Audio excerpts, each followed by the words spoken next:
Good afternoon and welcome to UCF Nightly News. I'm Nathaniel Rivas. Hey College Game Day, UCF is coming for you. How's this for a message?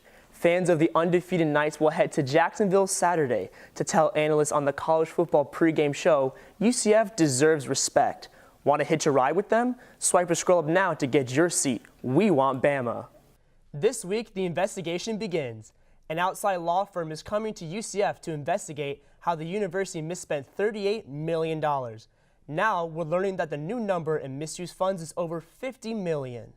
The College of Medicine is working on new studies aimed at breast cancer research. The CDC reports breast cancer is the most common form of cancer found in women. Numbers were up from last year. Over 4,000 students voted in this year's election. That's about 500 more votes than last year. Dr. Khalid will be at the Mall of Millennia on the 21st for the Women's Football Academy event, a fashion show where Khalid will talk more about the latest in breast cancer research. All proceeds will directly benefit the Orlando Sports Foundation and the Breast Cancer Research Foundation. All right, if you missed Troy Bridges' forecast this morning, let's get you up to speed with today's weather. Rain is on the rise, up to a 40 to 50% coverage today with the highs in the mid-80s. The sky should clear up this weekend with temperatures dropping again. Yay for fall. You can find the full forecast by swiping or scrolling up or going to clickorlando.com/weather. A team that was plagued by injuries last year now thinks they have all the tools for a great season. But right now the tropics are pretty quiet after having 14 named storms as recently as Hurricane Michael. Right now, as you can see, is a little bit of disturbance over here in the Caribbean, but not that much you see from our next graphic. These storms aren't really formed together, so it's not really going to make any type of storm. There's no circulation here, just a couple of isolated storms. The new Puerto Rico Research Hub started up on Wednesday. This comes 1 year after Hurricane Maria hit Puerto Rico. A panel discussion Wednesday focused not only on the past, but looked to the future.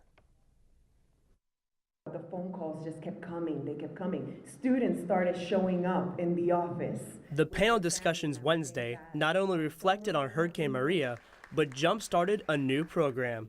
The Puerto Rico Research Hub aims to be a leader in facts and resources about the Puerto Rican community. Dr. Fernando Rivera stressed the importance of building partnerships through research. Now more than ever, we have sort of a necessity to have research, to have informed decisions as we move forward in this process. And that's sort of the vision of the Puerto Rico Research Hub. The Puerto Rican community has been a big part of UCF long before Hurricane Maria.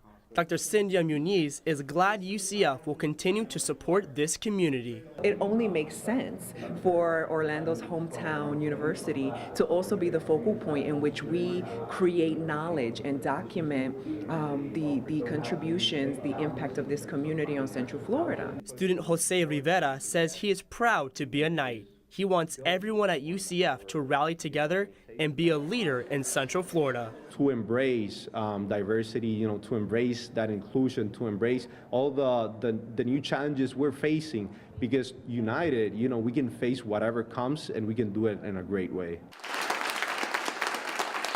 Dr. Rivera hopes the Research Hub will be a testament of UCF and can be a model in the future. My vision, my hope is that we build this in a capacity that it can be used as a blueprint for other communities as well. The Research Hub will help UCF continue to be a leader for Puerto Ricans in Central Florida. Dr. Rivera encourages people to send him feedback. Responses can be sent to prresearchhub@ucf.edu. The UCF volleyball team is riding on a 15-game win streak right now. The team also received its first top 25 ranking in program history. With about 1/3 of the season left, the team is looking to reach the goal set back in August. The volleyball team continues to break UCF records this season, the longest winning streak since 1997, undefeated in conference play, and ranked for the first time.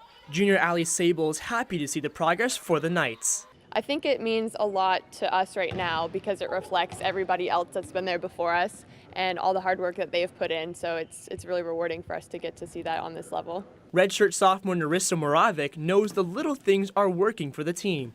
She isn't getting carried away with the records. We just take it one game at a time. We forget the last game and we move forward, work on beating the next team, and I think that really helps us one step at a time. Despite being a young team, Sable is proud of all the players rising to the occasion. They are really stepping up and being big for us, so it's been really awesome to see that growth from when they first came in till now. And head coach Todd Dagenet says the closeness of the team helps them be successful. They're really playing for each other. They don't want to let the person next to them down. It shows that there's a tightness and a bond amongst them that just doesn't happen very often. It's easily one of the closest teams that we've ever had, and I think it's showing in the 2-point games. Dagenet says the goals for the team haven't changed. And for Sable, one goal is clear. Conference championship. Ready for those rings. And a chance to raise another banner for UCF. The Knights will look to continue the win streak and a perfect record in the conference starting tonight. They will play twice this weekend. Houston is up first tonight at 7 p.m. and SMU will come to the venue Sunday at 1 p.m. That's our time for right now. Thanks for joining us.